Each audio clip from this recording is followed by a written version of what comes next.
কথার মাঝখানেও সময় বের করে দাদু দিদার আবদারে গেলাম। হ্যালো এভরিওয়ান, আশা করি সবাই ভালো আছো, আমরাও ভালো আছি। তো দেখো আজকে হচ্ছে রবিবার, আর হচ্ছে এখন টাইমটা হচ্ছে 4:30টার উপরে বাজে, প্রায় 5টার কাছাকাছি। তো আমরা দেখো রেডি হয়ে নিয়েছি, যাব কোথায় যাব সেটা জানতে হলে ব্লগটা প্রথম থেকে দেখতে থাকো, তাহলে জানতে পারবে।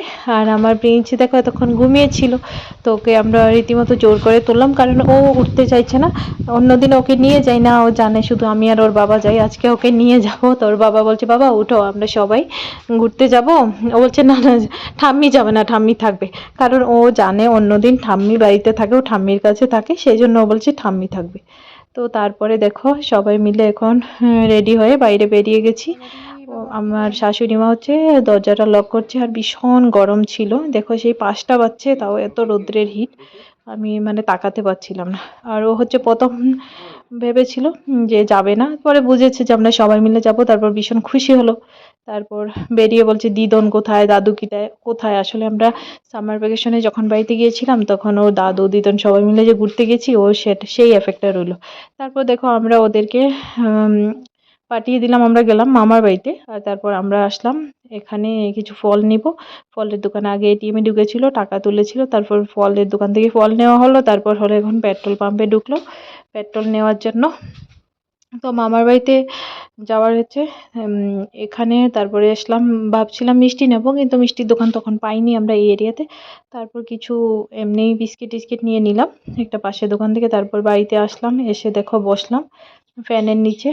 আর আসার একটা উদ্দেশ্য, দাদু দিদা মানে এমনভাবে ধরছিল, আমরা বলছিলাম যে আসতে পারবো না, বলছে না আস রবিবারে। আমরা বলছি না আসতে পারবো না, কারণ আমার তো স্কুল আছে। বলে স্কুল থেকে এসে আসো। দাদু বলছে কখন আমরা চলে যাব, থাকবো না, এরকম বলছে, আমাদের তো বয়স হয়েছে। আমি বলছি আরে এইটা আবার কি কথা, থাকতেই হবে তোমাদের। তারপরে ওদের এই কথায় আসলাম, না হলে আসার ইচ্ছে ছিল না, কারণ এতটাই বিজি থাকি, সময়ই পাই না। আর এসে তো খিদে পেয়েছিল, ভাতও খেয়ে নিয়েছি।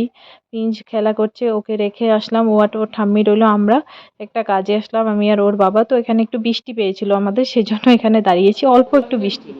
তারপরে হচ্ছে আমরা আবার আসলাম, আসে ওকে নিয়ে তারপরে বাড়িতে চলে গেলাম। কথার মাঝখানেও সময় বের করে দাদু দিদার আবদারে গেলাম, দিয়ে আসলাম, এখন চলে আসলাম। তো ঘুরে টুরে এখন আসলাম, অনেক জায়গাতে গেলাম, সেগুলো সবগুলো জায়গাতে ইম্পর্টেন্স কাজ ছিল। তো এখন হচ্ছে একটু লাইভ করবো, লাইভটা সেরে নেবো, তারপরে হচ্ছে ফ্রেশ হবো। তারপরে এখন লাইভ করার আগে হাত মুখ ধুবো না, কারণ একবারে লাইভটা শেষ করে তারপরে হাত মুখ ধুবো, স্নানও সেরে নেবো।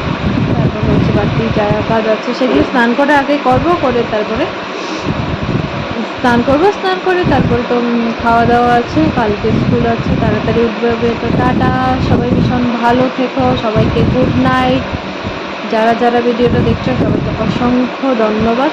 আর এইভাবে সবসময় সবার পাশে থেকো, ভালোবাসা দিও। তোমাদের ভালোবাসা যদি পাই, তাহলে মানে ভিডিও বানানোর আরও বেশি ইন্টারেস্ট জাগে। এবং আমি চেষ্টা করব, যদি আমি দেখি একটা দুটো ছোটোখাটো ভিডিও দিয়ে দেখছি, যদি ভালো সেই রকম রেসপন্স পাই, তাহলে আমি ডেইলি ব্লগ দেওয়ার চেষ্টা করব।